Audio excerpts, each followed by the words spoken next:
This time on 7 Deadly Sins, we explore the deadliest sin of all, pride. Pride is defined as an inordinate opinion of one's own importance, superiority, or self-esteem, whether as cherished in the mind or as displayed in conduct. Pride is the original sin. Without pride, you don't do the other sins in the concept of the Bible. Pride pervades all in our society and leaves every one of us susceptible to the darkest of sins. I think I'm gonna throw up. Are you really? I may, yeah. It bothers me that she's already done everything that she could possibly do, more than once. You can't do nothing about the past, can you? I had a tattoo just then. You can't do nothing about it, can you? For that day, the hatred was so deep. It's frightening at times. Pride is the root of most of the evil that we come across in the world today. When pride exalts me to a place where I see myself above others, then that's a curse. We'll see how one woman's obsession with her appearance has made her unrecognisable to her own flesh and blood. The last time I saw Jenny, she just didn't look like my sister. Having pride in my appearance is going to be a part of my life, I think indefinitely. We meet a man who was devastated when his all-consuming pride came before a heartbreaking fall. Made me ill, mentally ill. Took a long time to get over it, took a year to get over it. And we're in the clutches of one of the most intense hatreds in world football, a rivalry which knows no bounds. If anybody accused me of being sinful for the pride that I have in Glasgow Rangers, they should be locked up in a mental institution. Pride is the starting off point. We get very proud, we won't accept, we think other rules apply to ourselves, we think we're different, we think everybody else is a living, and it's right at the top.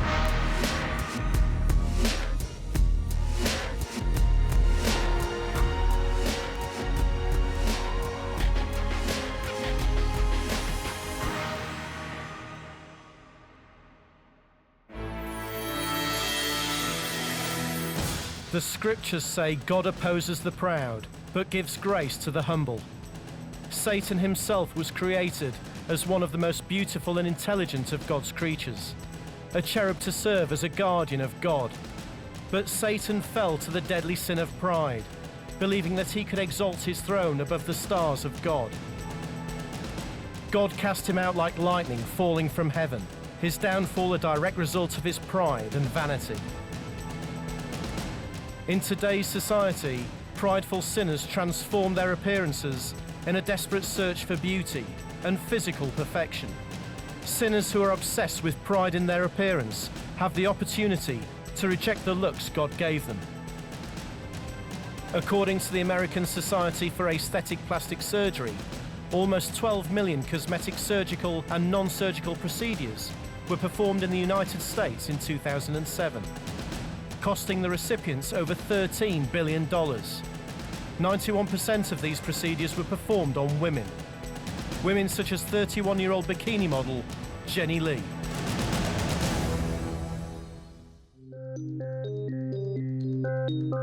But for Jenny, taking pride in her appearance has become a destructive obsession that she's taken to truly shocking extremes. In the last 12 years, I've had around 38 or 39 plastic surgery procedures. I've had my brow lift done, I've had cheek implants, I've had my nose done now 4 times. I've had 3 sets of lip implants, 3 or 4 sets of lip injections, 20 veneers put on, complete set. I've had 3 sets of breast implants, extensive pocket work on both breasts, a full body lift. I've had liposuction on my arms, my lower abs, my inner thighs, my outer thighs, my hips, my flanks, and my knees. Jenny has reinvented her entire physical appearance, but at a huge financial cost. Plastic surgery is very expensive. The value of probably what I've had done is around $120,000. I think it's all relative in what people want to do with their money. Some people choose to drive really expensive cars and live in really big houses. I would much rather give up everything else that I enjoy if I have plastic surgery. I don't mind making those sacrifices for that reason. So that's what I've done all along. Every day, Jenny endures an intensive beauty regime, fighting against Mother Nature as she struggles to maintain her Barbie girl looks. On a scale from 1 to 10, I would say my looks are important to me, about a 12. For me to get ready in the morning usually takes about 2 hours from start to finish. And during her 2-hour routine, Jenny takes no chances in her pursuit of perfection. I'm gonna take a picture of my eyebrows because I want to make sure that they are even. So I have to hold the camera out And heaven forbid if Jenny doesn't look her best. If I was, going to a public event and everything wasn't perfect, I wouldn't stress out over it. I wouldn't go.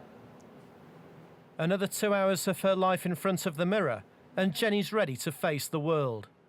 But Jenny was shocked to learn that her all-consuming obsession is considered to be a deadly sin. I actually looked up on the internet the 7 deadly sins, and I realized that pride is the worst of all of the 7 deadly sins, which mortified me because I didn't realize that caring about what you look like or what your house looks like or what you're, taking pride in yourself, I didn't realize would be such a horrible thing, but apparently it is. But there are dark reasons for Jenny's descent into the deadly sin of pride. I was in a very verbally abusive relationship. I knew that what he was saying was not true, but I couldn't get that out of my mind. We take pride, I think, too much pride in the way we look. Too much pride in our appearance and what we're wearing and how people see us and perceive us. And it's all about, it becomes vanity, it becomes, lifting yourself up to some silly place. The popularity of tattoos is soaring around the Western world. For thousands of years, they've been used as marks of status and rank, symbols of religious and spiritual devotion. They've also become fashion accessories in today's society, making them more popular than ever. And a recent survey found that 14% of all adults in the United States bore a tattoo. I got my first tattoo when I was 15, and obviously it has not stopped. My back has been done 9 times already. I've got about 9 separate ones. I've lost count. Probably over 20, over 25. The process involves ink being inserted into the layers of the skin. The most skillful tattoo artists use a person's body like a painter's canvas. Well, the tattoo I'm probably most proud of is this one. I love the detail and the way it's done, but also it really hit, so it's kind of pride that I actually got it done. It might be sinful if you have it in a naughty place, but... And in the case of one sinner, a tattoo came to symbolise his all-consuming pride.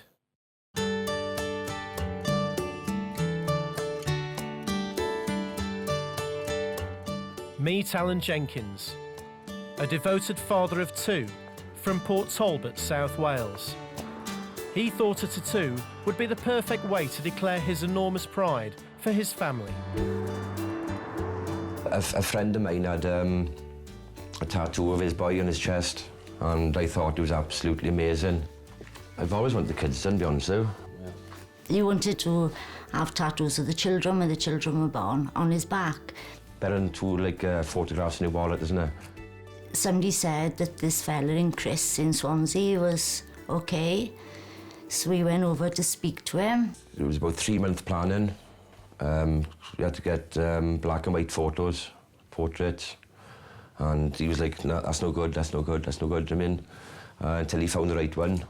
They showed the drawings, and the drawings were real good, so he was real interested.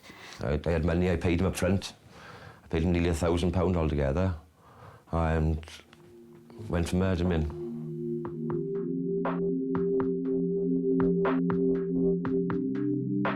With the money paid, it was time for the painful process to begin. and his oldest daughter Jade backed him all the way. I remember going over to Swansea on the day, and I was the first one done, and to be honest, I thought it was a brilliant outcome. Oh, he was so proud of Jade, very proud. Oh yes. So then he's couldn't wait then to go and have Daniela done. The proud images of his lovely daughters were almost life-size across his back. I thought they're real good. If you see the pictures to the children when they were our age, they are spot on. It was the kids first of all, and I had the kids done. That was brilliant, and then I said, right, I'll have Lisa done. He said one day, I think I can have one of you. Oh no, please. So he said, why? I said, well, with me it's different. Your children, okay, fair enough. But what if we ever split up? He said, well, you are the mother of my children. So I said, yeah, but, you know, what if we ever split up and you meet somebody else? What are they going to think? He said, well, tough. You know what I mean? He said, you know, it's my choice. And I said, well, I don't want you to have it done. So he said, look, I'm having it done anyway. I said, oh, please. And I tried persuading him not to do it, but he's a stubborn person. He said, yes, I want to. When the tattoo was finished, Lisa had some new reservations. My tattoo on his back, when he moves about, I look a bit deformed. It's just the way he stands. If he stands up straight, I'm perfect. But then if you bend over that way a bit, you know what I mean? It just don't look like me then. With all his loved ones tattooed onto his back, he now showed off his pride to the world and created quite a stir on the streets of Port Talbot. It's in the summer, he walks around town, t-shirt off, and when he first had them done, you could see people going, look at him there, look, that's the one, look, because we were in the Evening Post, we were in every paper.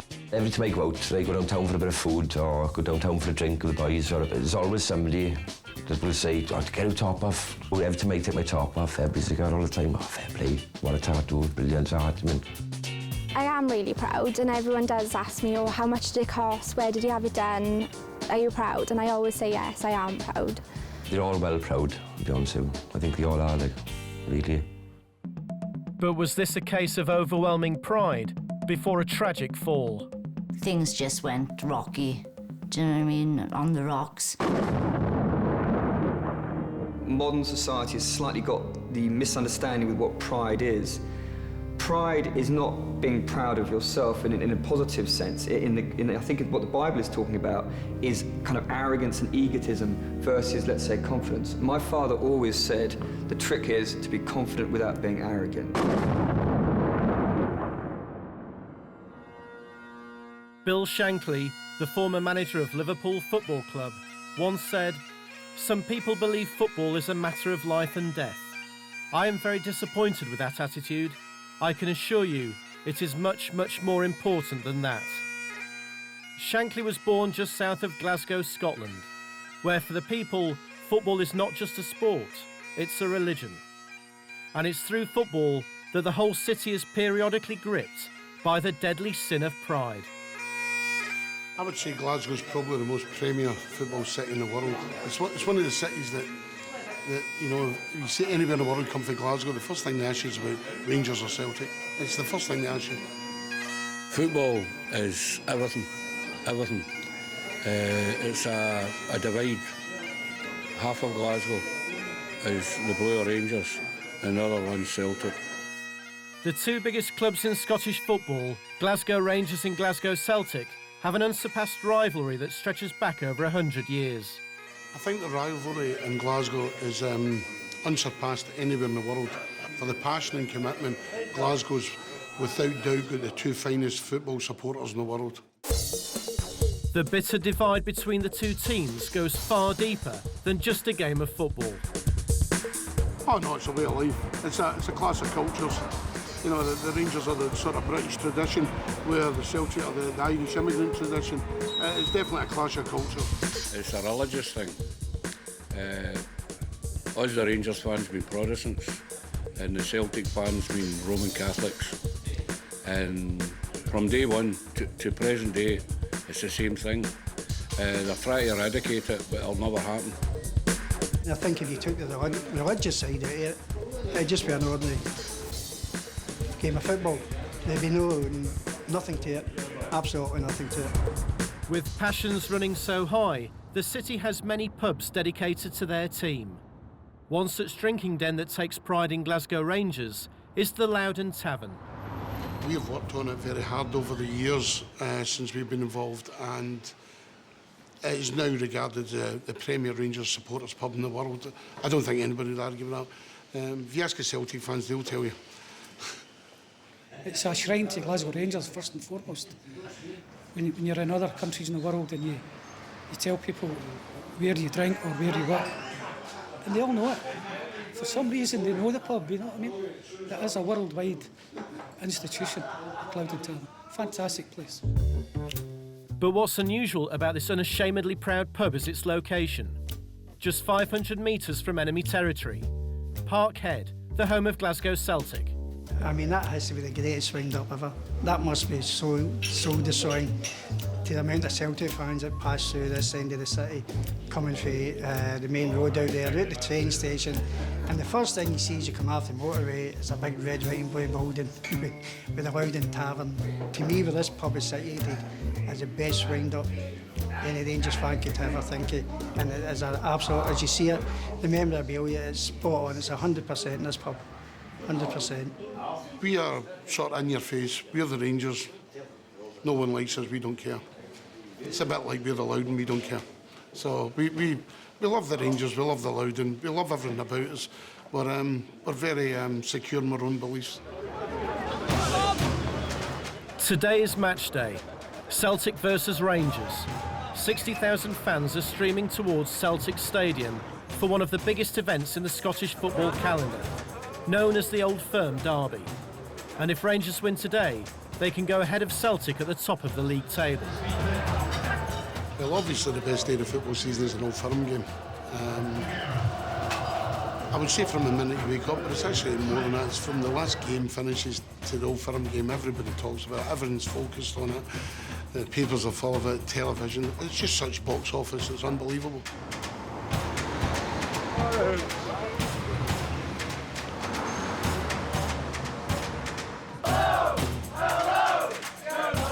The day an Old Firm game in Glasgow is absolutely mayhem. As soon as you got up in the morning till you get back to bed at night. For the minute you open your eyes in the day an Old Firm game, it's a buzz, and that lasts for the whole weekend. You get basically all Rangers fans coming to the pub. There's really no way to explain it. You would actually need to be there. If you could bottle it, you'd make yourself a fortune. For that 90 minutes, or for that day, the hatred is so deep. It's frightening at times.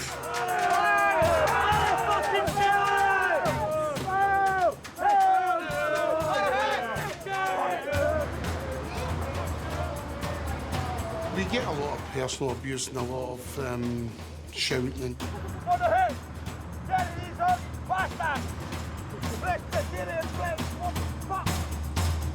It's a lot of banter and it's good fun. The game kicks off. There's lots of tension and plenty of pride at stake. The fans in the Loudon are praying for victory.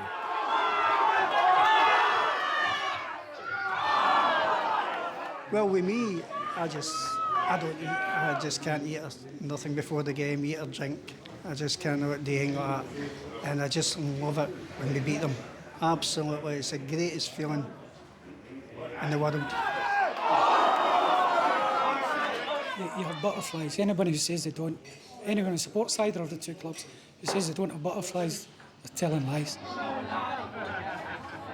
But there's little to celebrate as both teams play a defensive goalless first half. When they draw, nobody's happy. You want to win, you've got to win. It's just the way it is. It's the way your life is. I say it's your culture, it's your heritage, and gives you the bragging rights to the next game. But in the second half, tension in the Loudon Tavern reaches fever pitch. To get the right result in Old Firm game means everything.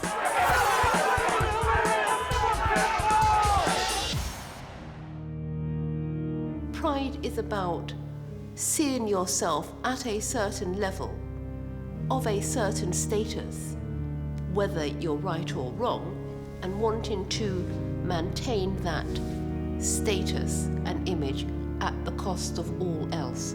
That's pride. Pride is where you get to a position where you feel that, you know, you are different, you are special, you're different than other people. Other people mean very little to you because I'm different. Jenny Lee from Austin, Texas, is a married mother of 2 with a shocking obsession. She's gone under the surgeon's knife to completely transform her appearance and undertaken nearly 40 cosmetic procedures. But her life wasn't always dominated by this sinful desire for surgically enhanced improvement. As a teenager, she had natural cheerleader good looks and was surrounded by family who told her so. This is a picture of me. I was actually 15 in this picture, and my little sister is 5. And this is before I had any plastic surgery at all. This is the girl that was the most beautiful in high school, you know? So, I mean, I look at the picture and she's gorgeous. So, I mean, that's the way I felt then. That's the way everybody in my life made me feel then. So, there wasn't anybody prettier than me. I mean, that's the way I was raised. You know, I look at it and I wish I could go back in time and be back in that place, and I would do a lot of things differently, I'm sure. Before Jenny turned 20, she began yearning for physical perfection, and there are reasons why her life took this shocking twist. I started having plastic surgery when I was 19 years old. I lived in Dallas, which is a place where everything is beautiful and bigger and better in Texas, and it's very hard to compete. All the women have beautiful long blonde hair and big boobs, and everything is perfect all the time. But it wasn't just the beautiful people of Dallas that changed Jenny's life forever. There was also an intense pressure from someone far more important in her life at the time. I was married to my first husband, and when I look back on this situation, I was in a very verbally abusive relationship, and without gratifying his existence in my life too much, it basically just kind of started because of a lot of the comments that he was making to me about my appearance. There was always something wrong. He was making fun of something. And subconsciously, I knew that what he was saying was not true, but I couldn't get that out of my mind. This criticism left a deep emotional scar, shattering Jenny's confidence in her own appearance. It just became a situation where I was trying to look and feel okay with my reflection, to be able to look in the mirror and say, okay, you look okay today. And that is, and still is, the biggest challenge that I face.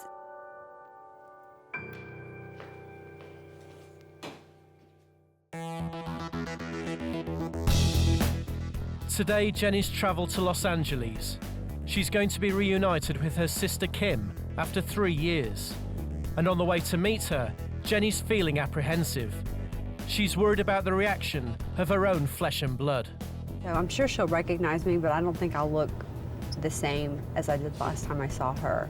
So it'll be interesting to see what she thinks about the way I look now. Kim is deeply concerned about her sister's desire to constantly alter her appearance. The last time I saw Jenny, I didn't really let her know that I was as shocked as what I was. I didn't really want to stare at her and make her feel bad for what she had done. She just didn't look like my sister. So after another 3 years, how will Kim react now that once again they're reunited? Oh my God! How are you? Oh, it's good to see you. You look great! Look at So you! do you. Sit down, sit down, sit down, sit down. Look at you blonde. I was really shocked. She's a lot thinner than when I saw her 3 years ago. She didn't look like I thought she was gonna look. Kim's reaction is not surprising. In the last 3 years, Jenny has undergone a radical transformation. Since I saw you last, I had a full body lift. I had my breasts redone. I had a lower eyelid lift. I had my nose done for the 4th time in February. They took cartilage off the back of my ear, put it on my nose, because my nose like collapsed. It was bad, it was awful. And then I had the body lift, and then, you know, I had Priscilla. I got the body lift and then got pregnant with Priscilla. So now I'm trying to get back to the point of where I was before. So what's it going to take to get that done? I don't know. Hoping to find out. I don't know. Probably a breast lift, maybe, you know. A breast lift? Yeah. We got to put these puppies back up where they were.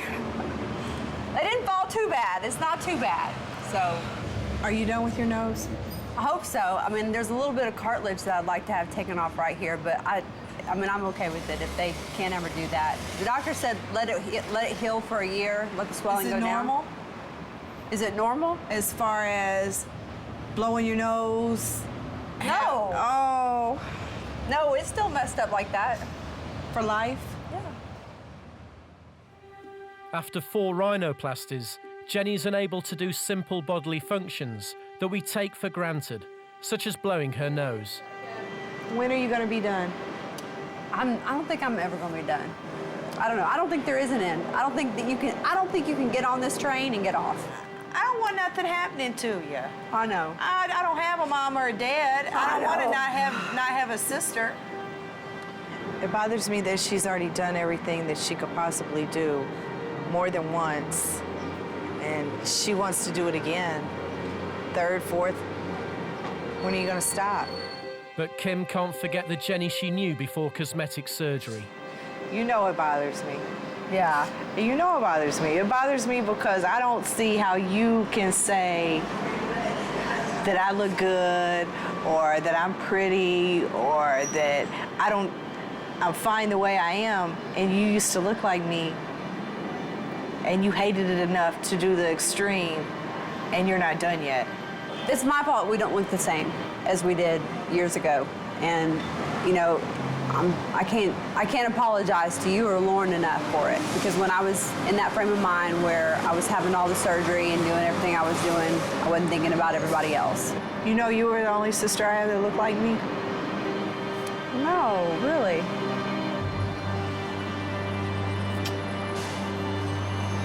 Well, I think we still look alike. I just need to cut my nose so it'll look more like. It's kind of lonely not having anybody that favors you or looks like you, because that's what family's about. You know, and like her daughter, you know, her daughter looks like her dad more than she does her, so at least her daughter has somebody to resemble. Seeing my sister hasn't changed anything as far as my viewpoint on plastic surgery or my appearance. It's nice to hear people tell you that you look good, but it doesn't change the way I feel. And Jenny, this is Dr. Monty. Hi. But will the surgeons allow Jenny to go under the knife again? I think that the main issue is, you know, why have you had so many surgeries, and when do you say that enough is enough?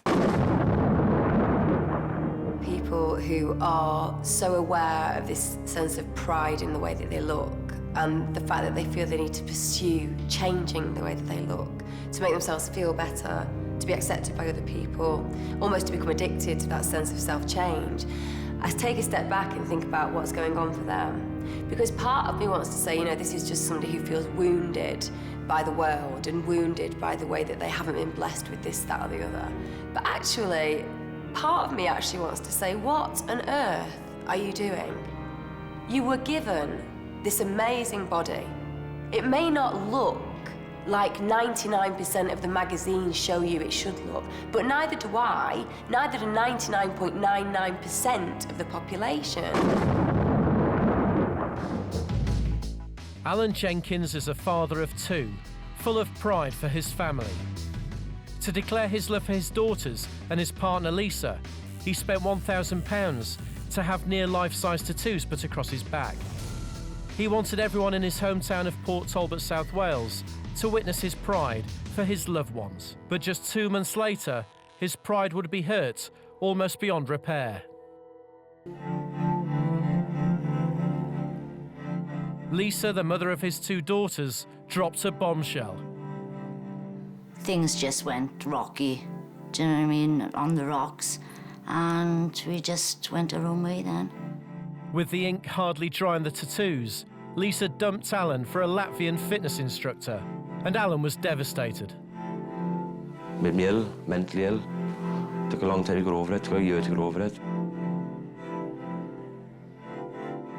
His emotions were wrecked by the whole experience, and as he struggled to come to terms with what's happened, the tattoo of Lisa was a constant reminder of what they used to have together.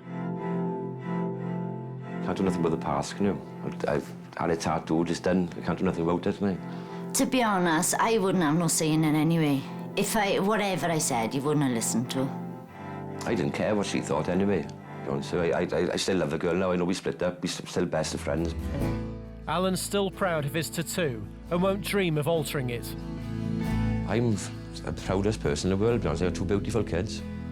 All right, me and Lisa, we split up, whatever, but we're still good friends. I'm still proud of her being on her.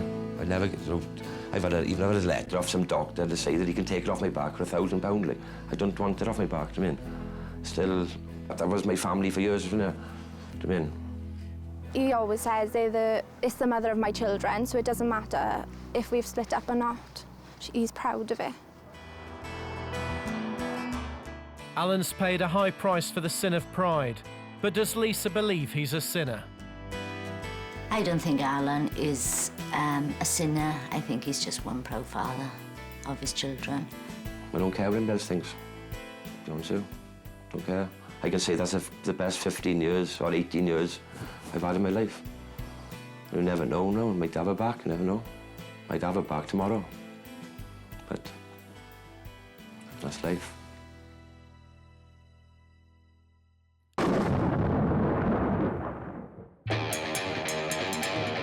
In Glasgow, one of the bitterest rivalries in world football is mid-battle. Rangers versus Celtic. And with the game goalless, the second half is about to begin. Staunch Rangers pub The Loudon Tavern is a cauldron of excitement. To get the right result in the Old Firm game means everything.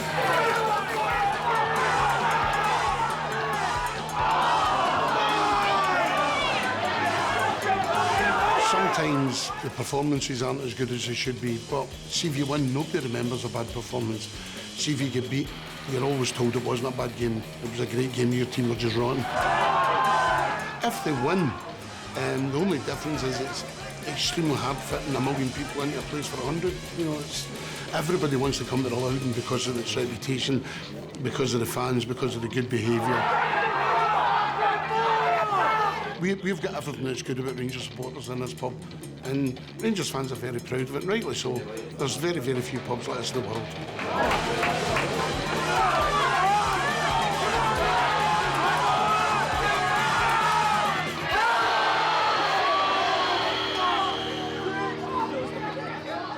But today it's a result that nobody wants. A 0-0 draw. I must admit, I'm never happy with the draw. I think you should just play next goal's a winner. That's what the game's about. It's about winners, it's about pride, it's about everything. I would like to see a conclusion at the end of the game. But, as I say, nothing each. We're 2 points behind, we've got a game to play them, the league's in our hands. Despite the result, it doesn't stop the proud Loudon regulars singing sectarian songs.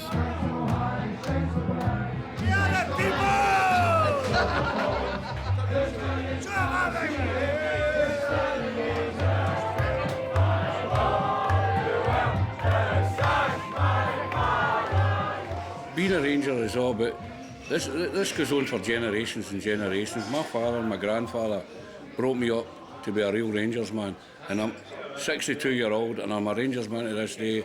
Don't miss a game, go to every game, doesn't matter where it is in the world, and that'll continue till they put me down my box.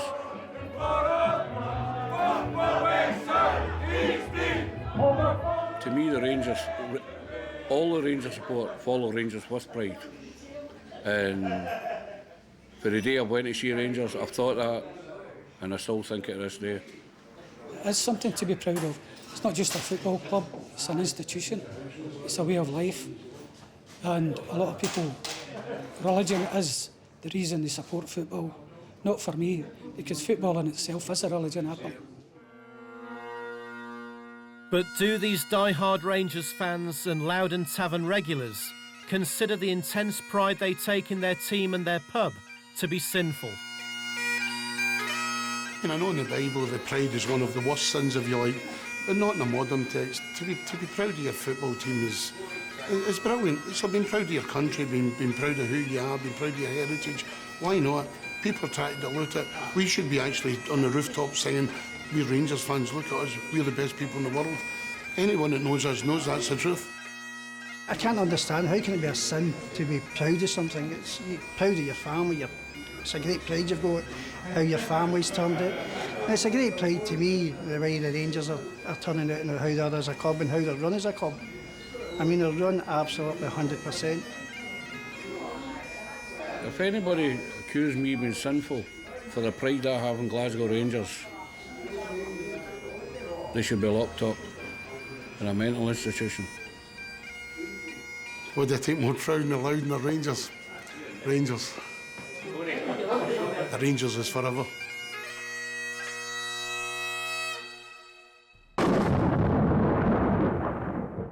Jenny Lee has a sinful pride in her appearance, which seems to know no bounds. She spent more than $100,000 on nearly 40 cosmetic procedures, and her physical appearance has completely transformed. Today, Jenny's in Los Angeles. She's on her way to a consultation with one of America's top cosmetic surgeons, Dr. Mark Manny. This is Dr. Manny. Hi, Jenny. Hi. How are you? I'm fine. How are you? I'm good. Nice to meet you. Nice to meet you too.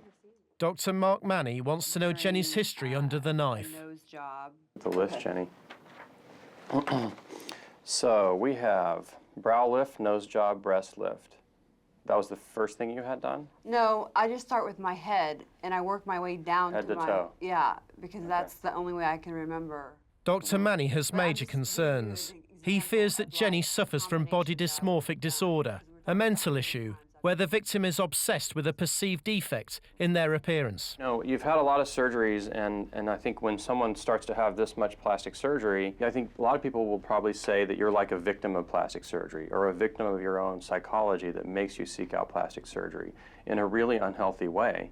That may or may not be true. I mean, as a surgeon, I definitely have reservations. I would be very, very hesitant to do any kind of procedure on you. But I think that the main issue is, you know, why have you had so many surgeries, and when do you say that enough is enough?